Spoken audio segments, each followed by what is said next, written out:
The fingers hovering over the keys were scarred and weathered, dirt crusted beneath the nails. The tuxedoed crowd of Boston's elite watched in horrified silence as the homeless man reached for the $2 million Bösendorfer Imperial grand piano. But here's what nobody in that ballroom knew yet.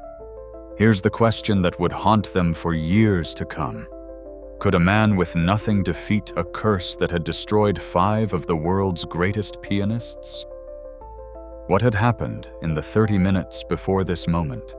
What chain of events had led this particular man to this particular piano on this particular night? And why was this instrument, this masterpiece of Austrian craftsmanship, called cursed the Bösendorfer Imperial? 97 keys instead of the standard 88. Hand-built in Vienna over 18 months. Only a handful exist in the world. This one had a history.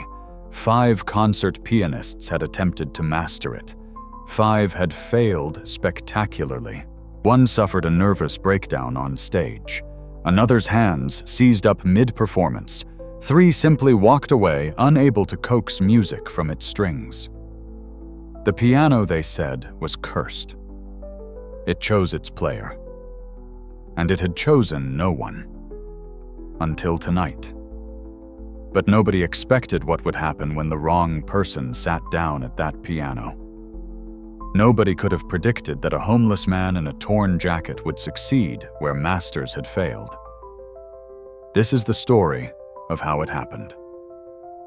Stay with me, because what you're about to hear will change everything you thought you knew about music, about judgment, about second chances. Let me take you back. 30 minutes earlier, the Whitmore Foundation Gala at the Boston Harbor Hotel was the social event of the season. $15 million. That was the goal for tonight's fundraiser. $15 million to help victims of house fires rebuild their lives. 500 of Boston's wealthiest had gathered in the grand ballroom. Women in designer gowns worth more than most people's cars. Men in custom tuxedos discussing mergers and acquisitions over champagne that cost $300 a bottle. Crystal chandeliers cast prismatic light across tables set with gold-rimmed china. At the center of the stage, under spotlights that made it glow like something holy, sat the Bösendorfer Imperial. It had arrived 3 days earlier in a climate-controlled truck, accompanied by 2 security guards and a master piano technician from Vienna. The insurance alone was staggering, but Catherine Whitmore wanted the best. She always did. Catherine stood near the stage in a midnight blue Valentino gown, her blonde hair swept into an elegant chignon diamond earrings catching the light with every movement of her head. 45 years old, CEO of Whitmore Properties, worth $200 million in her own right. She'd built an empire in commercial real estate, and she ruled it with precision and an iron will. Tonight was personal for her. The foundation bore her name, yes, but it bore her pain too. Though no one in this room knew the full story of why. The pianist scheduled to perform a renowned virtuoso from London was running late. His flight had been delayed. Catherine checked her watch for the 3rd time in 5 minutes, her perfectly manicured nails drumming against her champagne flute. "Ladies and gentlemen," she said into the microphone, her voice smooth and controlled, "we're waiting for our featured performer to arrive. In the meantime, let me tell you about this magnificent instrument." She gestured to the piano, and a murmur of appreciation rippled through the crowd. The Bösendorfer Imperial is one of only a few in existence, 9 extra keys in the bass range that produce sounds so deep, so rich, they're almost beyond human hearing. It's a piano that demands perfection. that accepts nothing less than absolute mastery. She paused, and a slight smile played at her lips. Some call it cursed. I call it discerning. 5 of the world's finest pianists have attempted to play this instrument. 5 have found themselves wanting. Nervous laughter from the audience. But tonight, Catherine continued, we have Joseph Rothstein flying in from London. If anyone can master this piano, it's him. What she didn't say was that Rothstein had called her personally 2 days ago, his voice tight with something that might have been fear. I've heard about that piano, Catherine. I'm not sure this is wise. But she'd convinced him. Catherine Whitmore always got what she wanted. The servers circulated with more champagne. Conversations resumed. The ballroom hummed with the sound of wealth and privilege, and people who'd never known what it meant to have nothing. Outside in the service corridor that led to the kitchen, someone else was about to enter their world. Someone who would change everything. James Sullivan moved through the shadows like a ghost. After 3 years on the streets, you learned how to be invisible, how to slip through the cracks of the world that had forgotten you existed. He hadn't meant to come here tonight, hadn't meant to come anywhere near the Boston Harbor Hotel, but the November cold had teeth, and his coat, the one he'd found behind a Goodwill 6 months ago, wasn't enough anymore. The kitchen entrance was usually good for something. Leftover food from fancy events, sometimes a whole tray of appetizers that hadn't been served. The kitchen staff here were kind. They looked the other way. James was 52 years old, but he looked 70. His skin, dark and weathered, was mapped with the geography of 3 winters on Boston streets. His hair shot through with gray, fell past his shoulders in matted locks. His hands, those extraordinary hands, were cracked and scarred. He'd kept himself relatively clean today. The shelter on Huntington Avenue had showers, but his clothes told the truth. Donated jeans 2 sizes too big, held up with rope. The torn jacket, boots with holes in the soles stuffed with newspaper for insulation. He was hungry. That's all. Just hungry and cold. Daniel Foster spotted him first. Daniel was 30 years old, working his 3rd year as security for the hotel's special events. He was good at his job, observant, fair.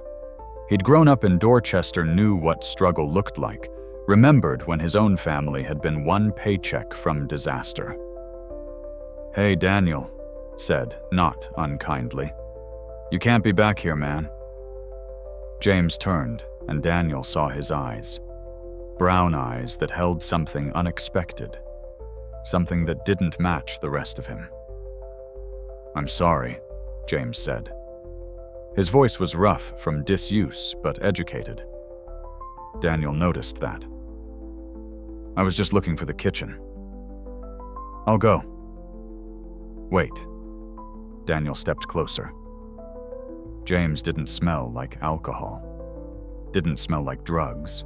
Just like someone who'd been outside too long. "You hungry?" James hesitated, then nodded. "Let me see what I can do. But you gotta stay here, okay? Don't move. This event, it's high profile. My supervisor sees you, he'll lose his mind." James nodded again, grateful, and pressed himself against the wall. But then he heard it. Music.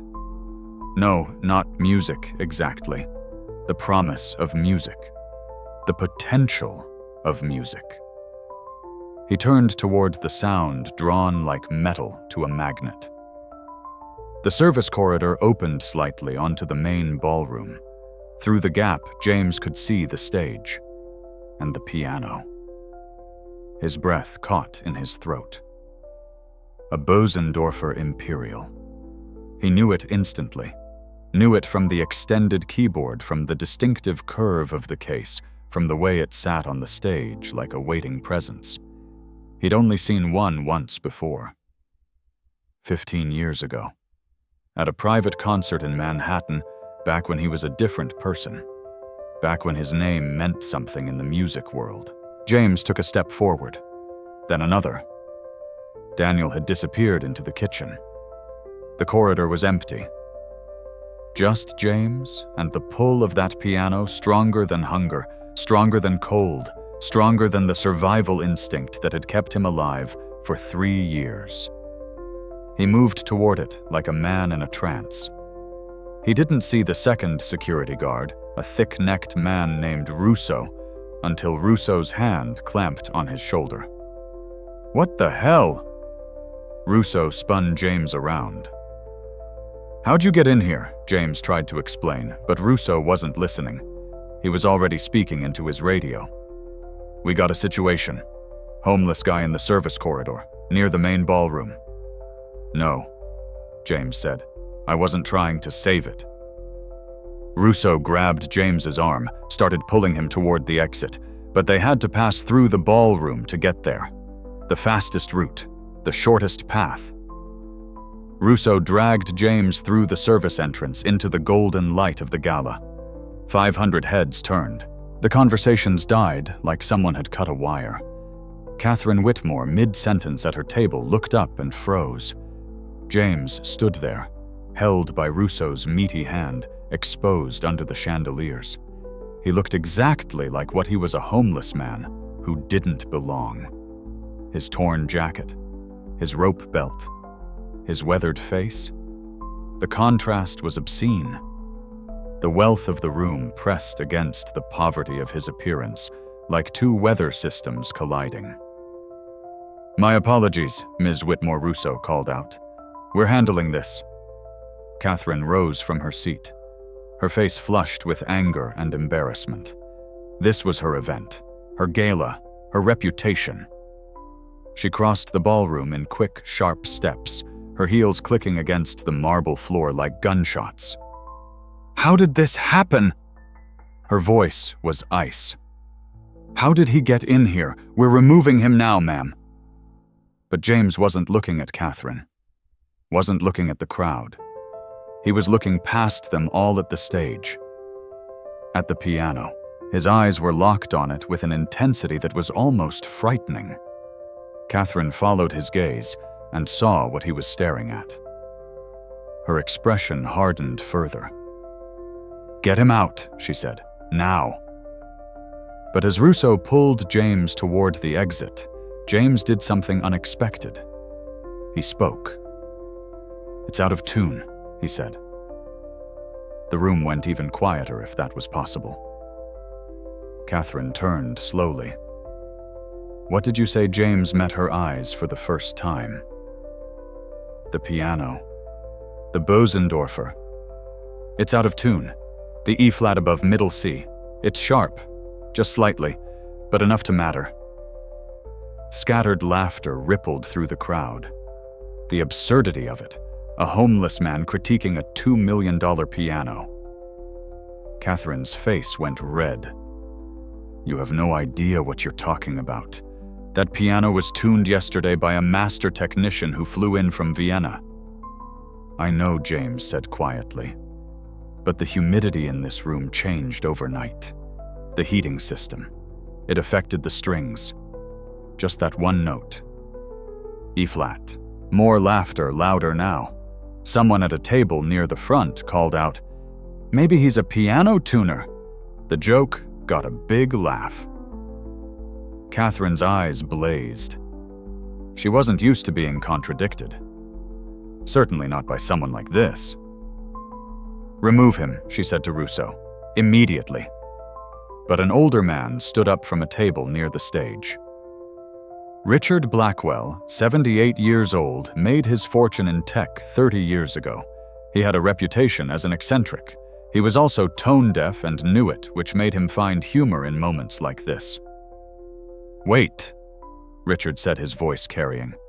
"Let's have some entertainment while we're waiting for Rothstein. Let the man test his theory." The crowd murmured with interest. They were bored waiting.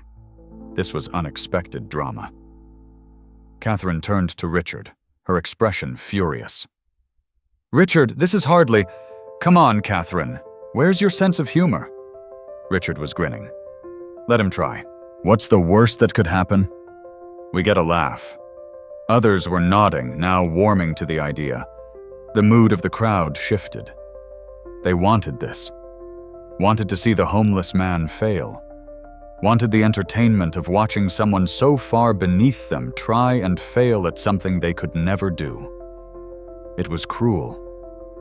But they didn't see it that way. They saw it as harmless fun. Catherine looked around the room, looked at the faces waiting for her response. She was trapped. If she refused, she'd look petty. Cruel. Bad optics for a charity event. Her jaw tightened. Fine. 1 minute. Not a second more. She turned to James, her voice dripping with contempt. Go ahead. Prove your expertise. Russo released James's arm. James stood there for a moment, swaying slightly. 500 people watching him, judging him, expecting him to fail. He looked at the piano, and his feet began to move. James walked toward the stage like a man walking toward an altar. His torn boots made no sound on the thick carpet. The crowd parted instinctively, pulling back from him, some covering their noses. He climbed the 3 steps to the stage. The spotlights hit him full force, and for a moment he was blinded. When his vision cleared, all he could see was the piano. The Bösendorfer Imperial. 97 keys of possibility.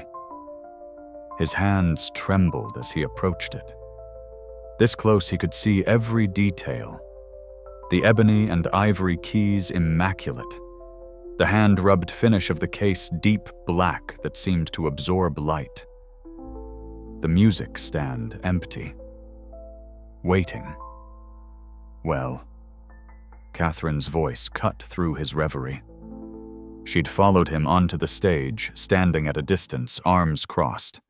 You have 1 minute to prove your point about the tuning. Then you leave. James nodded. He reached toward the keys, then stopped, pulled his hand back.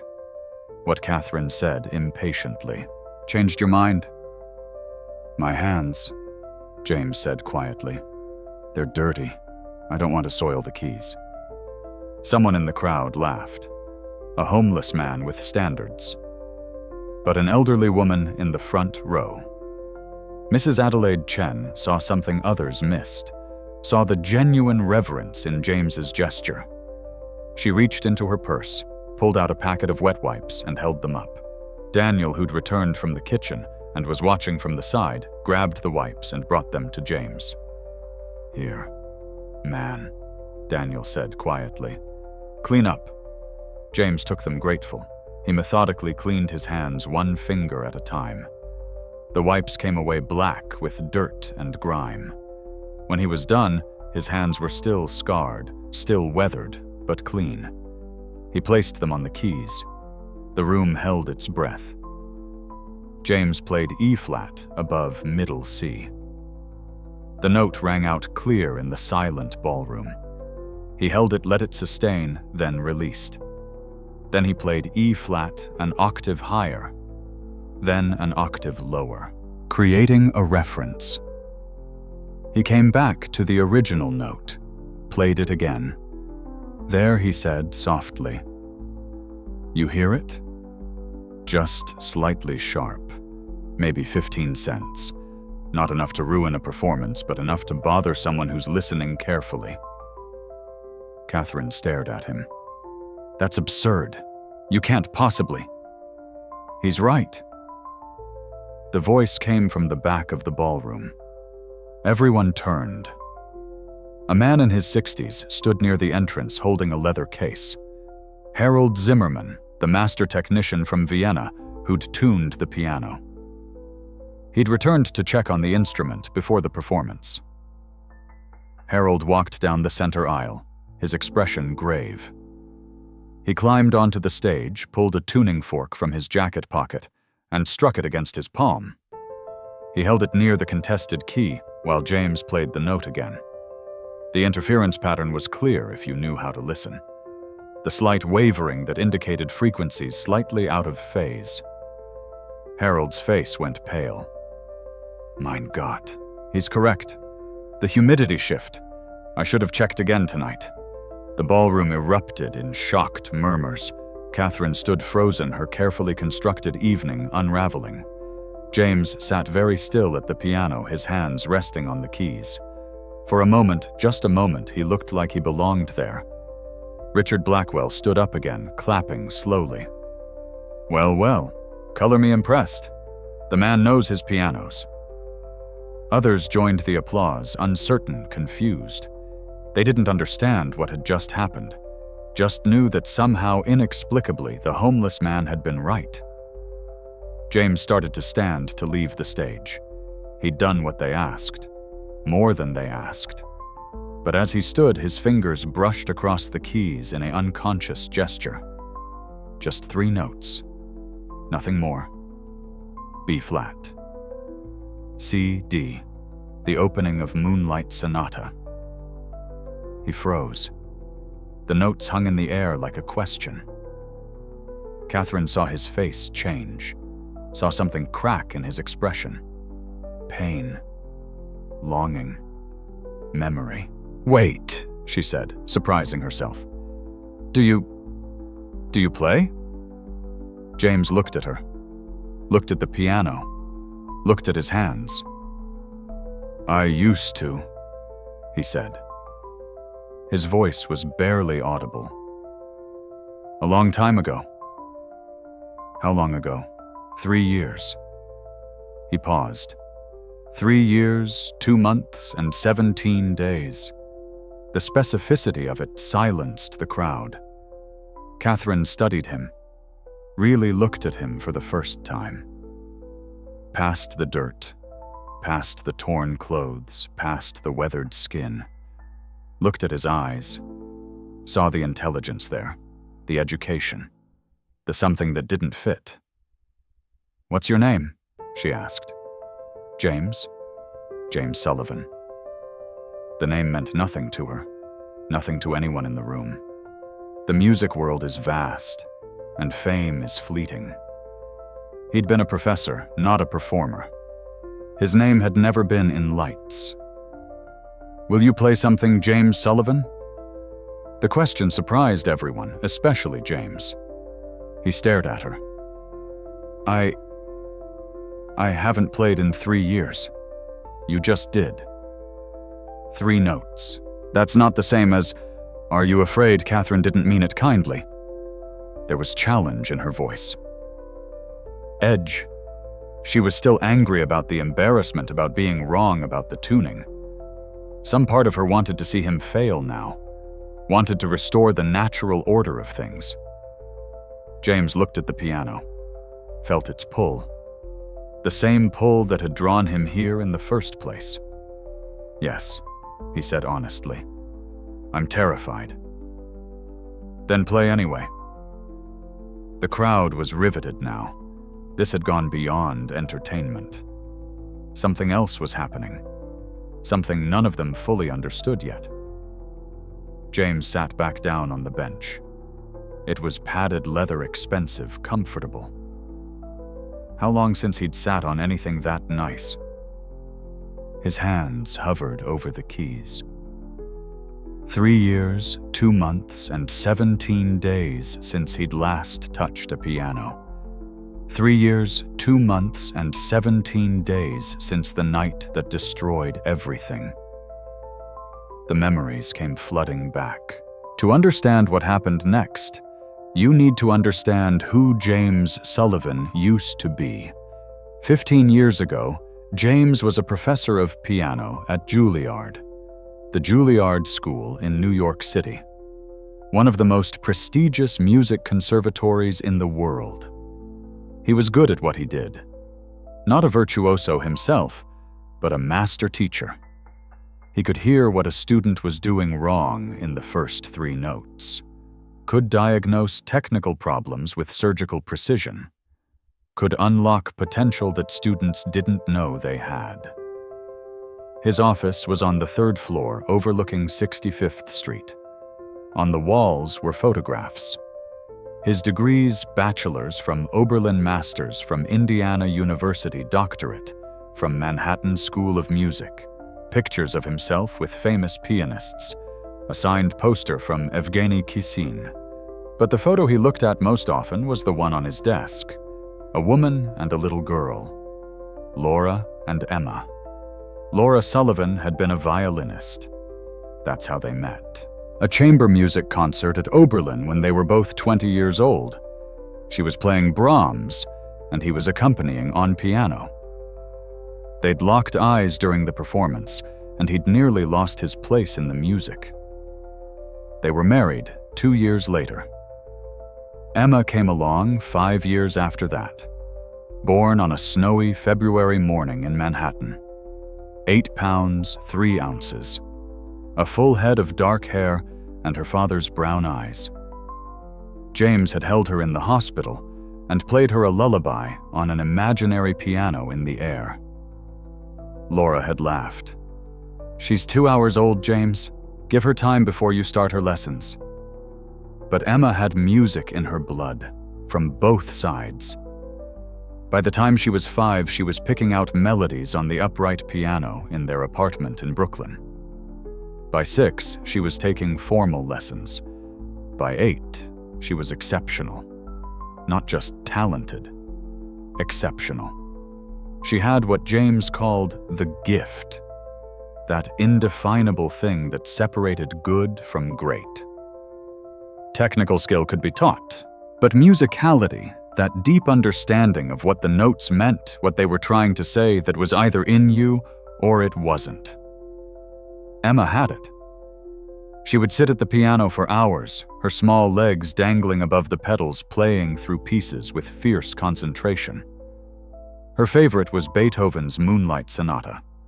She'd found a simplified version in one of James's teaching books and had taught herself to play it. "Daddy," she'd said one night, "this music sounds like remembering something sad but beautiful, like missing someone you love." James had tears in his eyes. She was 8 years old and understood Beethoven better than most adults ever would. Laura taught at a music school in Manhattan. James taught at Juilliard. Emma went to a performing arts elementary school. Their apartment was small but filled with music. 2 pianos, 1 violin, music stands, stacks of sheet music. The neighbors complained sometimes, but mostly they didn't mind. The Sullivans played beautiful music. They were happy. The word seems inadequate now looking back, but that's what they were. Happy in that simple, profound way that you don't appreciate until it's gone. James would walk Emma to school in the mornings. They'd play a game, he'd hum a melody, and she'd have to identify the composer. She was usually right. Mozart, she'd shout. "That's the minuet from Don Giovanni. My daughter, the genius," he'd say, and she'd glow with pride. Friday nights were family music nights. The 3 of them would play together. Trios, duets, or just take turns performing for each other. Emma called it living room concerts. Someday she'd told James, "I'm going to play in Carnegie Hall, and you and Mom will be in the audience, and everyone will clap, and you'll be so proud." Sweetheart James had said, "I'm already so proud I might explode." Life was good. Life was full. Life was everything it should be. And then came March 15th. The date is burned into James's memory like a brand. March 15th. The Ides of March. The day Caesar was murdered. The day James's life ended. He was teaching a late class that night. Advanced interpretation. A group of graduate students working on the Goldberg variations. The class ran until 9 p.m. Laura had texted him at 7. "Emma has a slight fever. Nothing serious, but I'm keeping her home from her piano lesson. We're having soup and watching a movie. Love you." He'd texted back a heart emoji. That was the last message he ever sent his wife. The class went well. One of his students, a young man from South Korea, had a breakthrough on Variation 25, the most difficult one. James was energized by the teaching, by the progress. He left Juilliard at 9:30, caught the subway back to Brooklyn, emerged from the station at 10:15. It was a cold night, but clear. Stars visible despite the city lights. He was 3 blocks from home when he saw the fire trucks. The street was blocked off. Flashing lights everywhere. Red, white, blue. Police barriers. Crowds of people. And smoke. So much smoke. James started running. A police officer tried to stop him.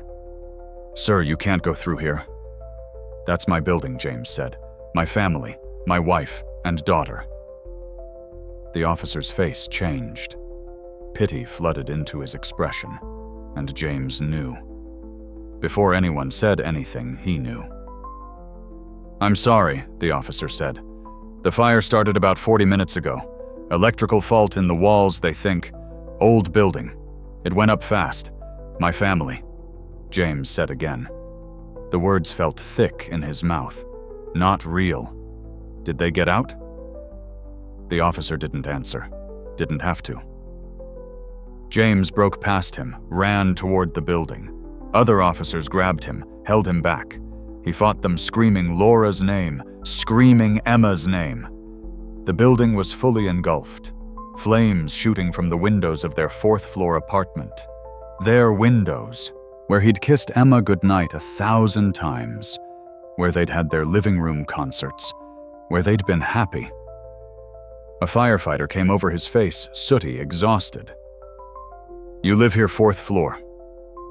"Sullivan." "My wife and daughter." The firefighter looked at his clipboard, looked back at James. "I'm so sorry. We got to them, but there was too much smoke. They didn't suffer. They were already gone when we reached them." The world tilted. James fell to his knees on the cold pavement. The sounds around him became distant, underwater. People were talking to him, touching his shoulder, trying to help. But he was somewhere else, somewhere beyond reach. Laura and Emma were dead. Dead while he was teaching graduate students about Bach. Dead while he was energized and excited about a student's breakthrough. Dead while he was riding the subway home thinking about what they'd do this weekend. Dead. The word had no meaning. The word was too small for what had happened. Firefighters brought their bodies out at midnight. 2 shapes under white sheets on gurneys. One adult-sized. One heartbreakingly small. James tried to go to them, but they wouldn't let him. "Not yet, sir. You'll be able to see them later, at the medical examiner's office." Later. As if later mattered. As if any moment after this one mattered.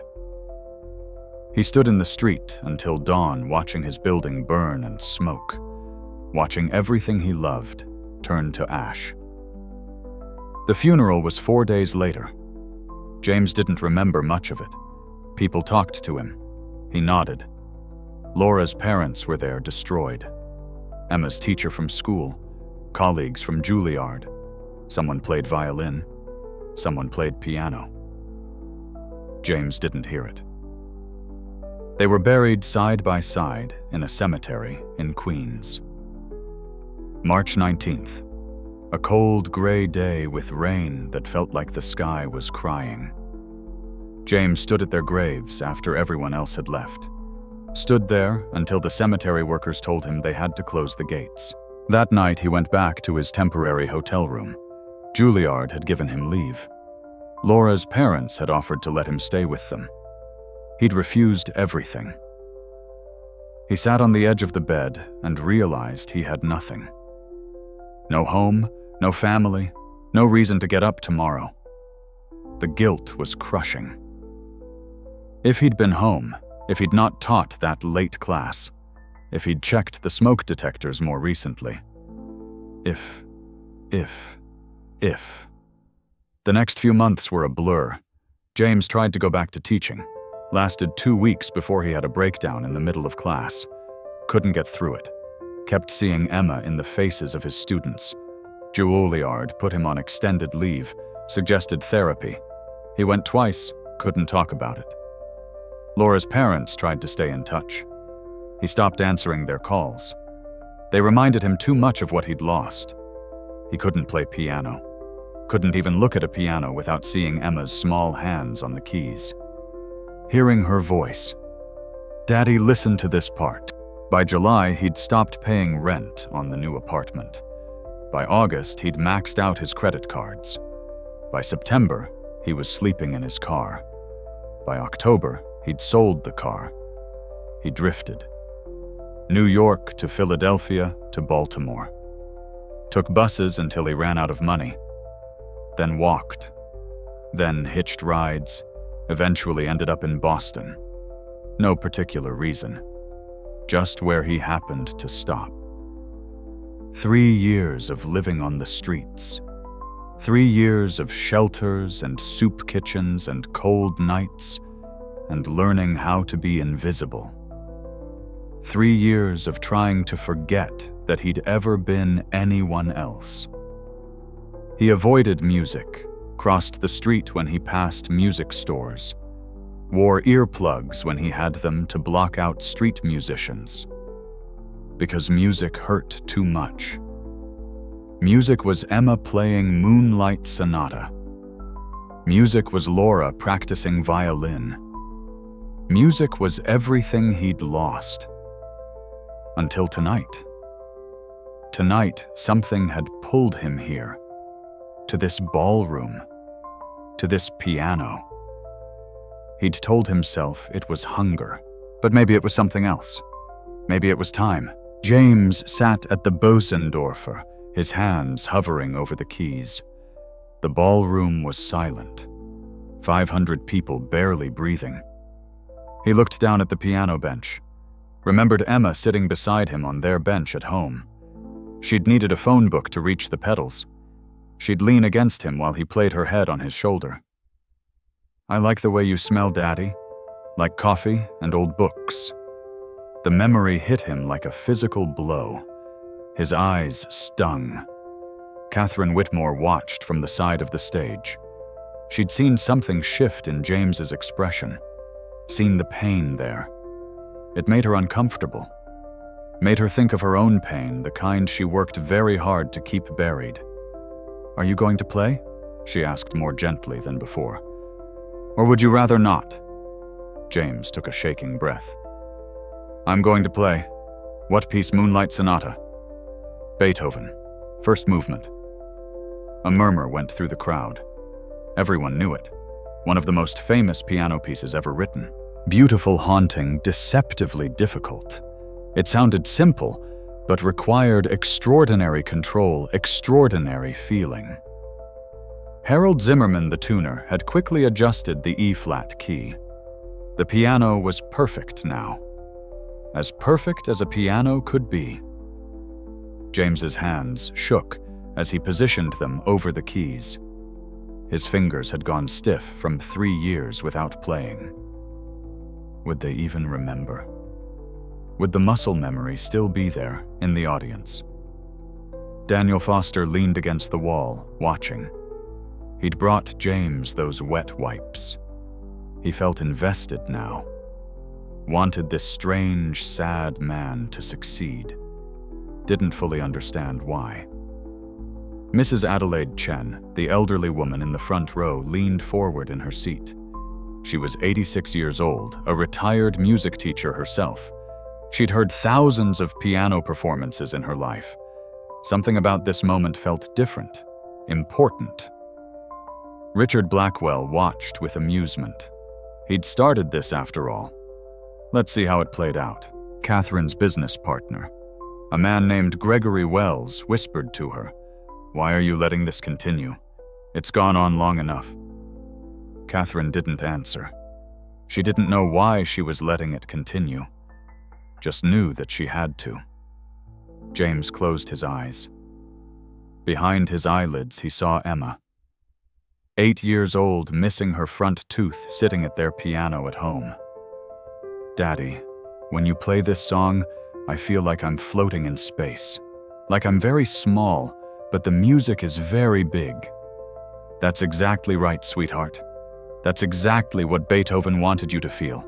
Will you teach me to play it? The real version, not the easy one, when you're ready. Soon." But soon had never come. James opened his eyes. Tears were running down his face, but he didn't wipe them away. His right hand moved first. The thumb. Playing the first triplet. C sharp, E G sharp. The 3 notes that begin Moonlight Sonata. The sound that emerged from the Bösendorfer was pure, clear, perfect. And in that moment something happened. The piano, which 5 master pianists had found unplayable, responded, as if it had been waiting for this, for him. The opening notes of a Moonlight Sonata floated through the ballroom like smoke, like memory, like grief made audible. James's left hand joined his right, the steady pattern of bass notes, grounding the piece, creating the foundation over which the melody would soar. His fingers moved across the keys, and it was like no time had passed, like the 3 years hadn't happened. The muscle memory was there, buried deep, but not forgotten. But it was more than muscle memory. It was something else. James wasn't playing the notes the way he'd played them 15 years ago. Wasn't playing them the way he'd taught his students to play them. He was playing them as a man who'd lost everything. As a man who'd touched the bottom of despair and somehow survived. Every note carried that weight. Every phrase told that story. The crowd was transfixed. They'd come here for champagne and networking and a nice tax-deductible donation. They hadn't come for this, for real music, for honest music, but they couldn't look away. Catherine Whitmore stood rooted to the spot. Something in the music was reaching past her defenses, past the armor of wealth and control she'd spent years constructing. She thought of her son, Michael, dead 11 years now. A house fire in their home in Brookline. Her ex-husband had been home with him. She'd been at work closing a deal, always at work. The fire had been caused by a space heater, faulty wiring. Michael had been 7 years old. She'd built this foundation in his memory, had dedicated her life to helping other fire victims. But she'd never fully dealt with her own grief, had never let herself sit with the pain of it. The music was forcing her to sit with it now. James played on, unaware of her. Unaware of anything except the piano and the music and the memories flooding through him. The first movement of Moonlight Sonata is marked Adagio sostenuto, slow and sustained. Each note must sing, must breathe, must carry meaning. James made every note count. He reached the middle section where the right hand climbs higher up the keyboard, where the tension builds, where Beethoven is asking a question. How much beauty can exist alongside sorrow? How much light can shine in darkness? James's right hand trembled as it played the ascending melody. The notes sparkled like stars, like the stars he'd seen that night. The night he came home to fire trucks and smoke. In the audience, people were crying. Not everyone, but many. They didn't fully understand why, just knew that something true was happening, something they rarely encountered in their insulated lives. Mrs. Adelaide Chen had tears streaming down her face. She'd lost her husband 10 years ago. Cancer. She'd nursed him through it, watched him fade. The music took her back to those hospital rooms, to his hand in hers, to the way love persists even after death. Daniel Foster felt a lump in his throat. He'd never been particularly into classical music, but this was reaching him anyway, making him think of his own losses. His father gone when Daniel was 16. The dreams he'd given up to support his family. Richard Blackwell sat very still, his earlier amusement gone. He was thinking of his daughter. They hadn't spoken in 5 years. Some stupid argument he couldn't even remember the details of. Life was short. Why had he let pride keep them apart? James reached the climax of the first movement. The moment where the melody peaks, then begins its descent back to the opening theme. The moment where Beethoven lets you know that peace is possible. That resolution can exist even after pain. James's hands moved across the keyboard with increasing confidence. The piano sang under his touch. Every note was perfect. Every phrase shaped with master craftsmanship. But more than that, every note was felt. Every phrase was lived. This wasn't a performance. This was testimony. This was a man bearing witness to his own survival. The Bösendorfer, that cursed piano, that impossible instrument, responded like it had never responded before. The strings vibrated in perfect sympathy. The hammers struck with flawless precision. The sound was rich and full and devastating in its beauty. Harold Zimmerman, the tuner, stood with his mouth open. In 50 years of working with pianos, he'd never heard anything like this. The instrument was singing, truly singing. James played the final progression, the return to the opening theme, the gentle descent back to that first triplet. C sharp, E, G sharp, full circle, from grief to grief, but transformed somehow, acknowledged, honored, released. The final notes hung in the air. James let his hands rest on the keys for a moment, then lifted them away. The silence that followed was absolute. 500 people frozen. The last note faded into nothingness. 5 seconds of perfect silence. Then 10. Then someone stood up. Mrs. Adelaide Chen. She rose from her front row seat, her elderly hands coming together in applause. Then another person stood. And another. Within seconds, the entire ballroom was on its feet. 500 people standing, applauding. Not the polite golf clap of a charity event. Real applause. Thunderous applause. Many were crying, openly, not ashamed. The applause went on and on. 1 minute, 2 minutes, 3. James sat at the piano, his head bowed, his shoulders shaking. He was sobbing. Great heaving sobs he couldn't control. He'd played for Emma, had felt her there beside him the whole time, had played every note for her. And somehow, in some way he couldn't explain, he felt like she'd heard it. The standing ovation continued. 4 minutes. 5. Catherine Whitmore climbed onto the stage. Her makeup was ruined from crying. She didn't care. She approached James, who was still sitting at the piano, still crying. "Mr. Sullivan," she said. He looked up at her with red eyes. She couldn't find words. "I'm sorry. I'm so sorry for how I treated you." James shook his head. "You didn't know. That's not an excuse." Catherine's voice broke. "I judged you. I looked at you and I saw only what I wanted to see, what was convenient to see." She paused, struggling with words, with feelings she usually kept locked away. "I lost my son," she said. 11 years ago. In a fire. He was 7 years old. His name was Michael." James's eyes widened. Understanding flooded through him. "That's why this foundation exists," Catherine continued. "But I've been..."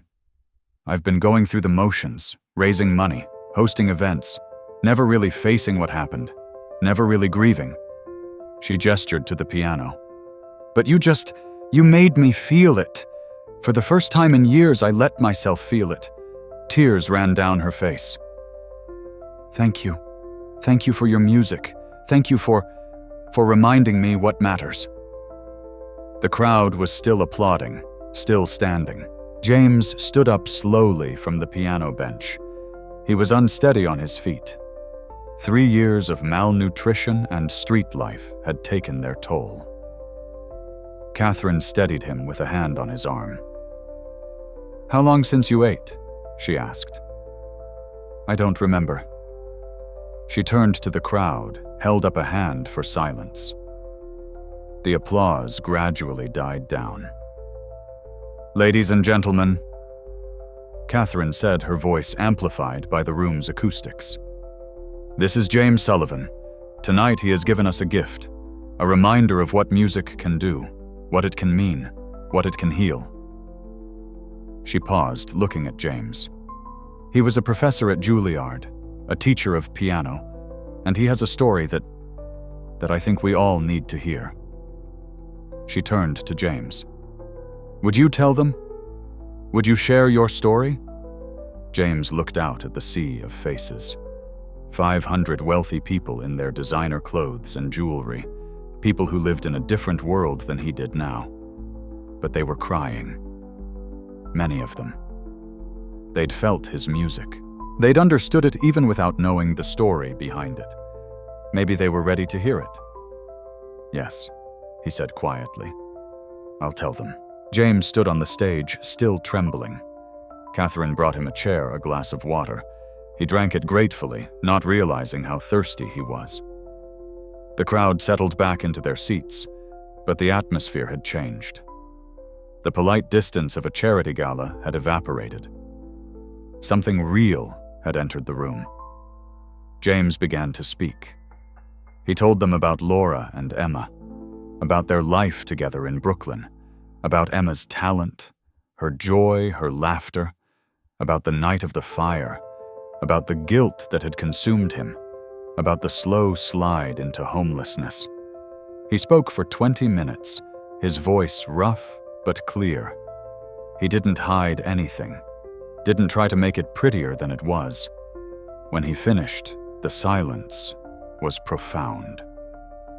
Then Richard Blackwell stood up, the wealthy eccentric who'd started all this by suggesting James play. "Mr. Sullivan," Richard said, "I lost my wife 3 years ago. Dementia.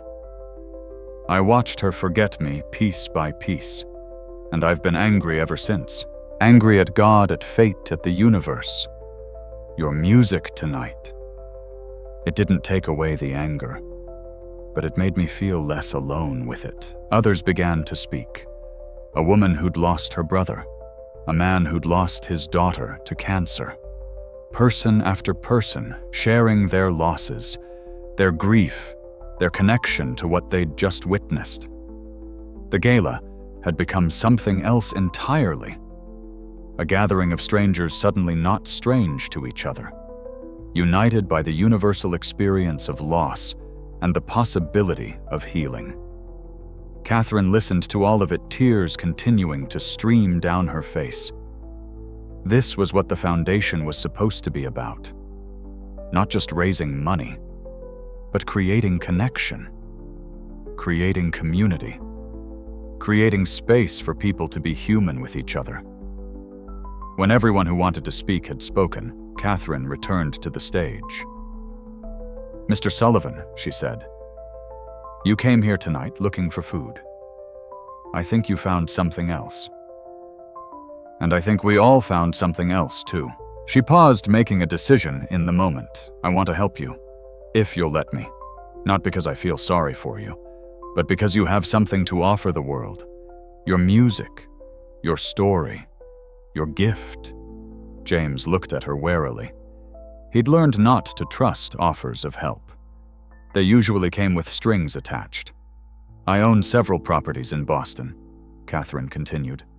"I have an apartment sitting vacant right now, Small but comfortable. It's yours if you want it. No rent, not charity. Payment for what you gave us tonight." The crowd murmured approval, and Catherine continued.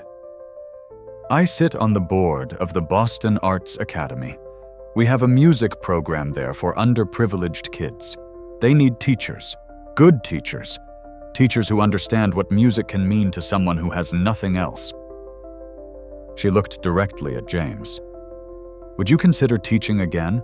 Not at Juilliard, not graduate students working on Goldberg variations, but kids. Kids who need music the way you once needed it, the way Emma loved it." James's breath caught at Emma's name. "I can't," he said. "I haven't taught in 3 years. I'm not qualified anymore." "You just played Moonlight Sonata like I've never heard it played," Catherine said. "You are absolutely qualified. More than qualified." Daniel Foster, still watching from the side of the room, spoke up. "Man, you should do it. What you just did up there, that was powerful. Kids need to see that. Need to know that music isn't just about technique, it's about truth." Mrs. Adelaide Chen stood again. "Mr. Sullivan, I taught piano for 60 years. I would be honored to help you prepare to teach again, to refresh your pedagogy, to support you however I can." Others chimed in. A woman offered to buy him new clothes. A man offered to pay for any medical care he needed. An orthodontist offered free dental work. The offers kept coming. James was overwhelmed. 3 years of being invisible, and suddenly everyone wanted to help. "I don't understand," he said. Why do you all care?" Catherine smiled sadly. "Because you reminded us of something we'd forgotten. That we're all one tragedy away from where you are. That we're all fragile. That we all need grace." She extended her hand. "Will you let us help you?" James looked at her hand, looked at the crowd, looked back at the Bösendorfer Imperial, that cursed piano that had somehow sung for him when it wouldn't sing for anyone else. Maybe it hadn't been cursed at all. Maybe it had just been waiting. He took Catherine's hand. "Yes," he said. "Yes, I'll let you help me." The crowd erupted in applause again, but it was different this time. Warmer, more personal. Catherine embraced James, and he stiffened at first. He wasn't used to being touched with kindness, but then he relaxed into it, and for the first time in 3 years, he let himself be held by another human being. When they separated, Catherine was smiling through her tears. "Thank you," she said. "You've given me my son back tonight. Not literally, but you've helped me remember him without just feeling pain. You've shown me that beauty can exist alongside grief, that they're not opposites, that they're part of the same thing."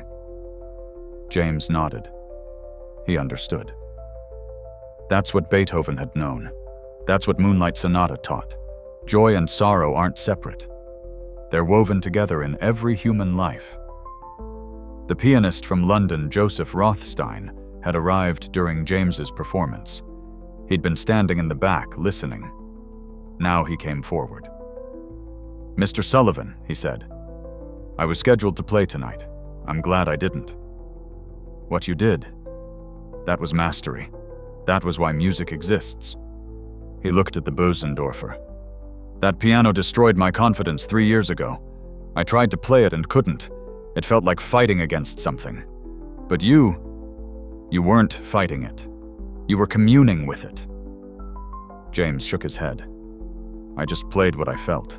That's all any of us can do," Rothstein said. "But most of us forget that. We get caught up in technique, in impressing people, in being perfect. You reminded me why I started playing in the first place." He reached into his jacket pocket and pulled out a business card. "If you ever want to talk about music, about anything, please call me." James took the card, humbled. The evening continued, but it was no longer a gala. It was a gathering. People clustered around James, asking questions, sharing stories, making connections. The catering staff brought out food, and James ate. Really ate. Didn't remember when food had tasted so good. Daniel stayed near him, quietly protective, making sure James wasn't overwhelmed, making sure people gave him space when he needed it.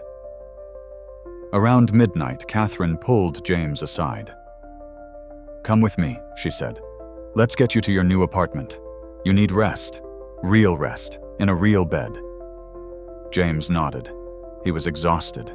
More exhausted than he'd been in years. The performance had taken everything out of him.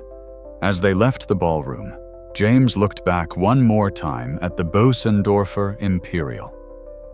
It sat on the stage, under the spotlights, waiting. No longer cursed, just a piano again. He'd broken the curse by not trying to master it, by just being honest with it, by playing from his wound instead of from his ego. Maybe that was the secret all along. The apartment Catherine gave James was in the South End, on a quiet street lined with brownstones. 3rd floor, 1-bedroom hardwood floors, a bay window that let in morning light. It was furnished simply. A bed, a table and chairs, a small kitchen. Everything James needed, and nothing he didn't. But the most important thing in the apartment was in the living room. An upright piano, not expensive, not a Steinway or Bösendorfer, just a good solid Yamaha upright, tuned, waiting. When James walked in that first night and saw it, he broke down crying again. "I thought you might need it," Catherine said softly. James couldn't speak, just nodded. He spent the first week mostly sleeping. His body needed to recover from 3 years of exposure and malnutrition. Catherine had arranged for a doctor to check him over. Some vitamin deficiencies, some minor frostbite scars on his toes. But otherwise, remarkably, he was okay. The second week, he started touching the piano again, just a few minutes at a time.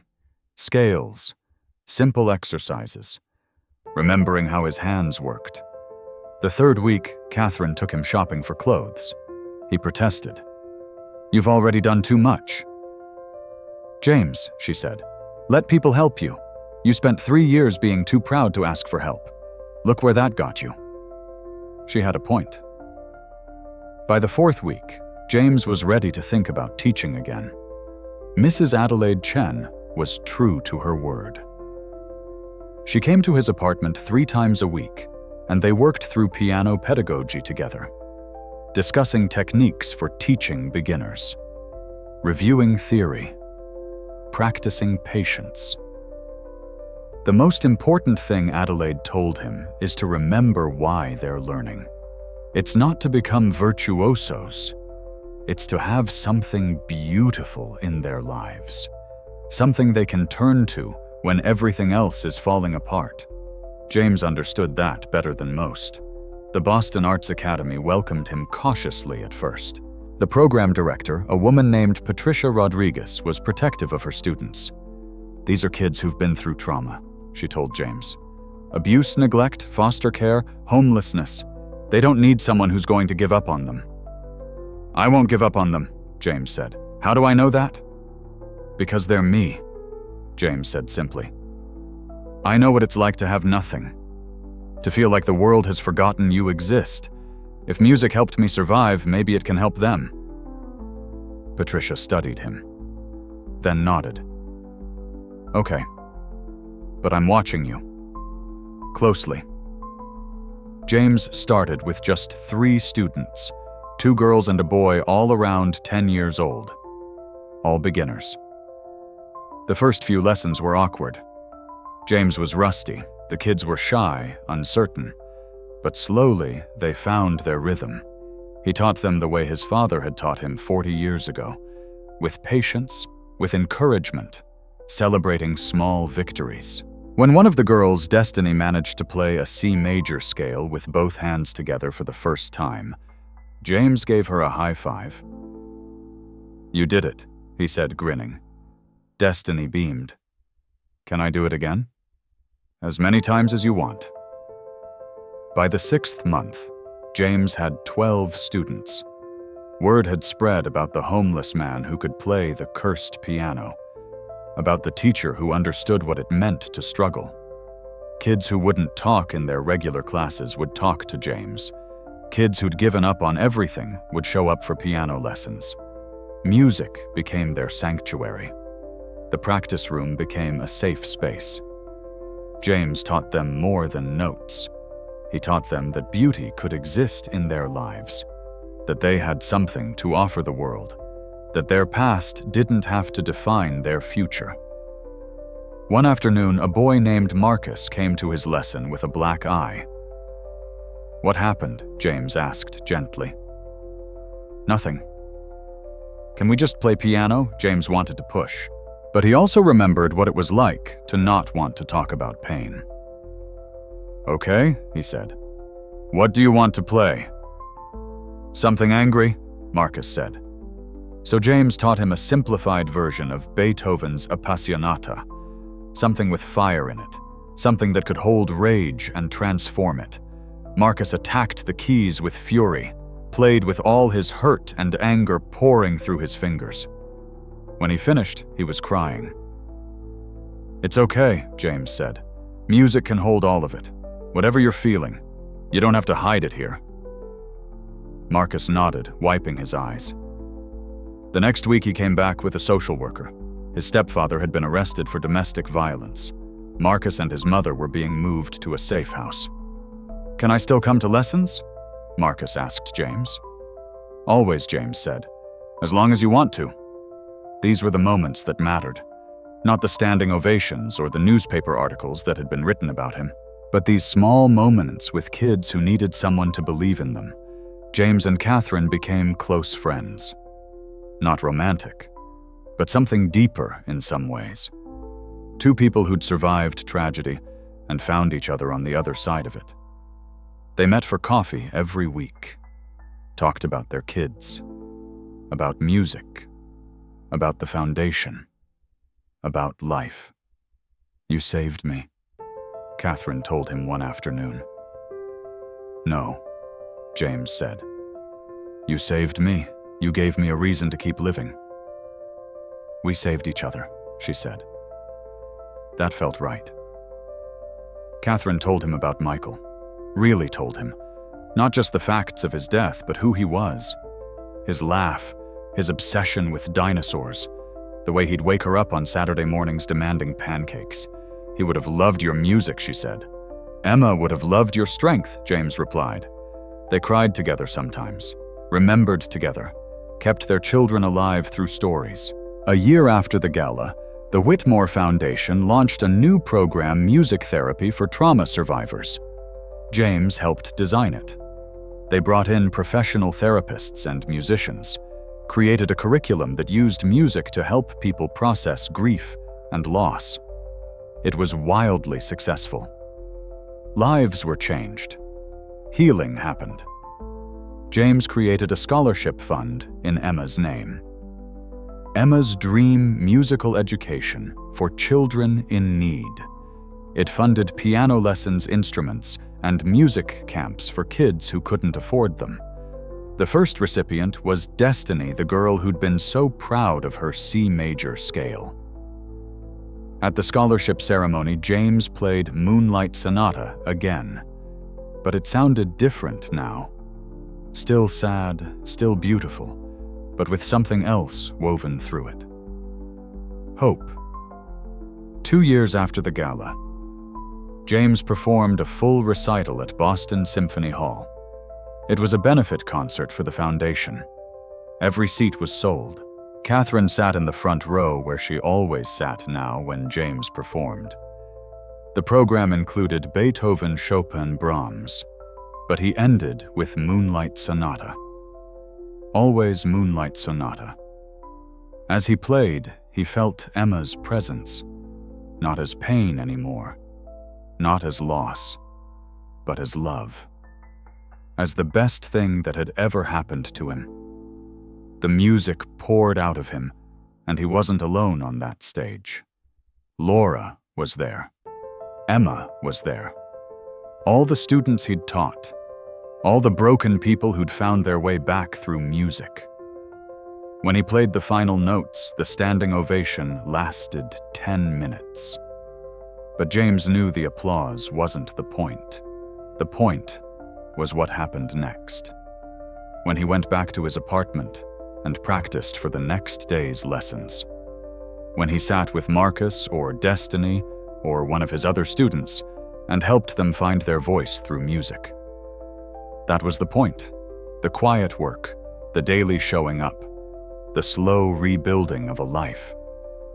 He'd learned that you can't go back, can't undo tragedy, can't reclaim what's lost, but you can go forward, can build something new from the ruins, can find meaning in the survival.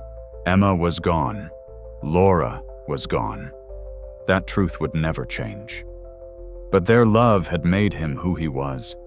Their memory pushed him to be better, to help others, to create beauty even in the midst of loss. That was their legacy. That was how they lived on.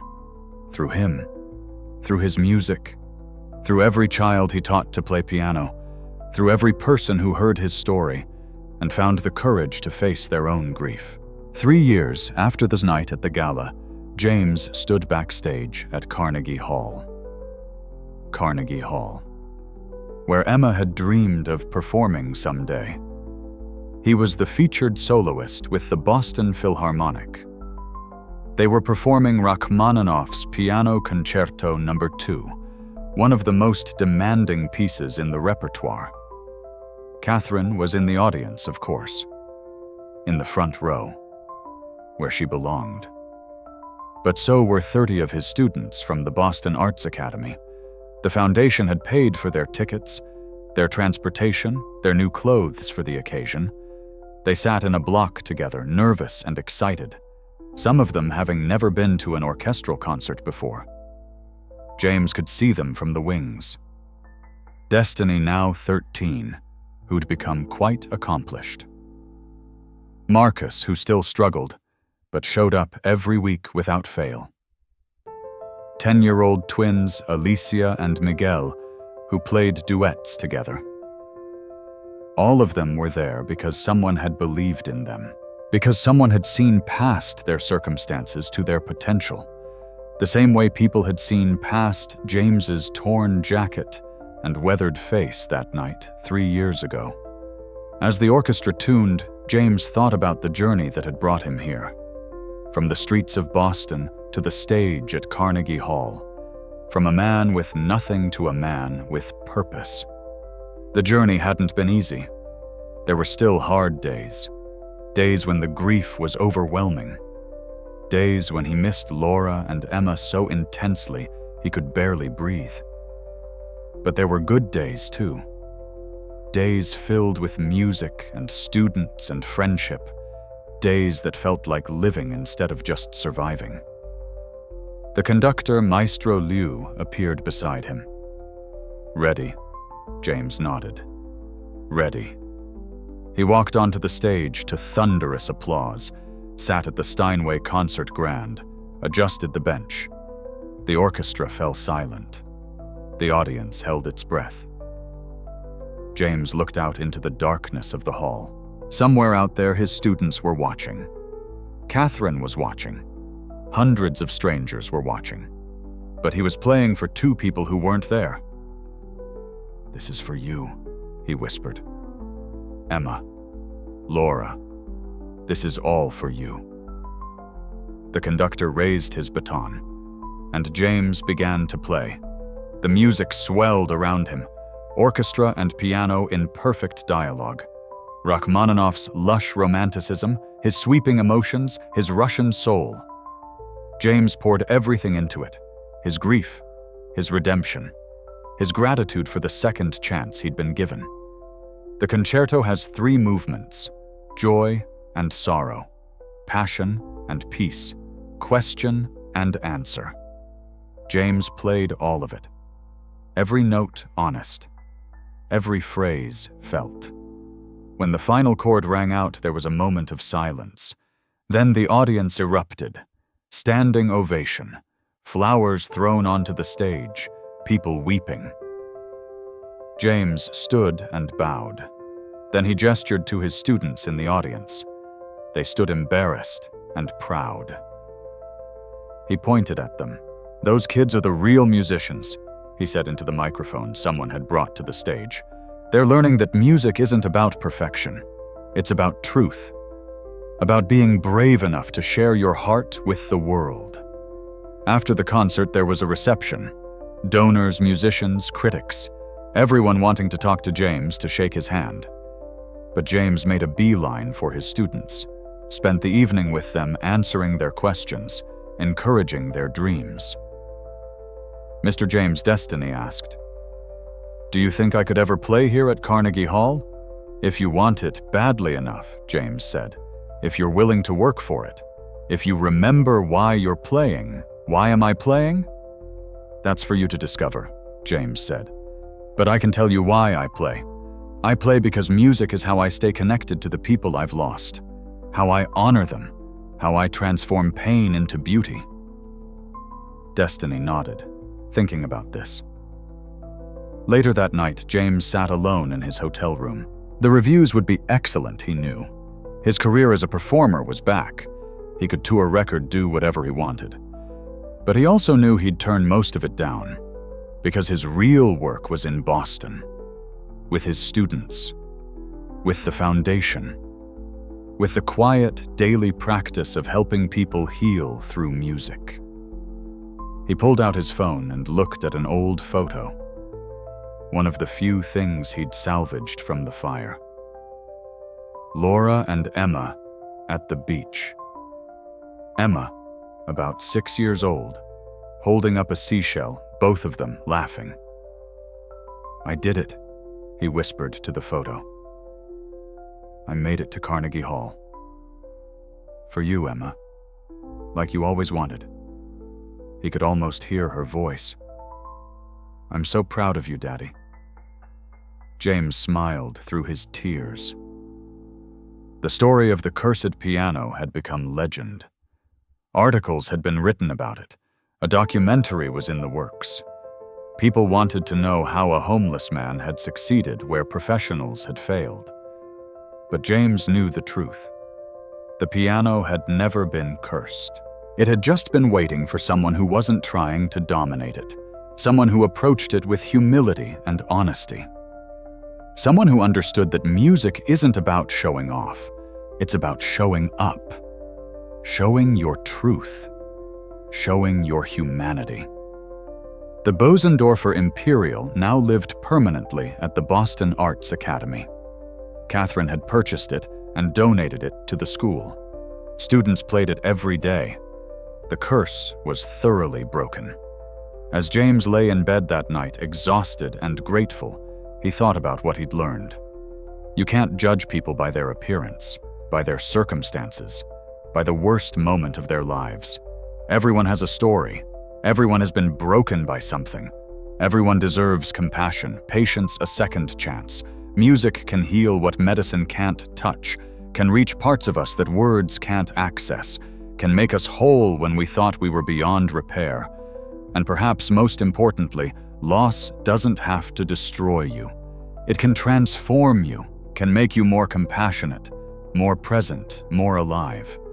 Emma and Laura's deaths had nearly killed him. But their love had ultimately saved him, had given him the strength to come back from the edge, to rebuild, to find purpose in the pain. Their love still sustained him, would sustain him for whatever years remained. He'd never stop missing them, never stop wishing they were here. But he'd also never stop being grateful for the time they'd had together, for the music they'd shared, for the love that continued beyond death. That love lived on in every child he taught, every person he helped, every note he played. That was the real legacy, not the standing ovations or the newspaper headlines, but the ripples of love and healing spreading outward into the world, one person helping another, one act of compassion leading to the next, one song leading to another. That was how the world got better. That was how healing happened. One note at a time. If James Sullivan's story moves you, if it makes you think differently about the homeless person you pass on the street, about the power of second chances, about the healing capacity of music and compassion, then it has done its work. We all carry loss. We all carry pain. We all have our own versions of being broken. But we also all have the capacity to heal, to help others heal, to create beauty from ashes. James started with nothing, less than nothing. He was invisible, forgotten, written off by society. But he had music, and he had people who chose to see him, really see him. Not his circumstances, but his humanity. Catherine Whitmore learned that wealth and control couldn't protect her from grief. But vulnerability and connection could help her survive it. The students at the Boston Arts Academy learned that their past doesn't dictate their future, that they have gifts to offer the world, that beauty can exist in their lives no matter what they've been through. And all of it started with one moment, one decision, one act of compassion from a security guard who brought a homeless man some wet wipes so he could play piano with clean hands. Small acts of kindness create ripples we can never fully trace. The next time you encounter someone who's struggling, someone who's lost someone who appears to have nothing, remember James. Remember that you have no idea what gifts they carry, what pain they're surviving, what beauty they might create if given a chance. Be the person who offers that chance. Be the Catherine who sees past appearances. Be the Daniel who brings the wet wipes. Be the Adelaide who offers to help. Because we're all one tragedy away from where James was. We're all one twist of fate away from needing someone to believe in us when we can't believe in ourselves. Music has power. Compassion has power. Second chances have power. James Sullivan proved that on a November night in Boston when he played a cursed piano and made it sing. The piano was never cursed. It was just waiting for honest hands to touch it. We're all waiting for honest hands, for genuine connection, for someone to see us, truly see us, and love us anyway. That's the message of this story. That's the truth James's music taught. We're all broken. We're all beautiful. We're all worthy of love and second chances, and the opportunity to share our gifts with the world.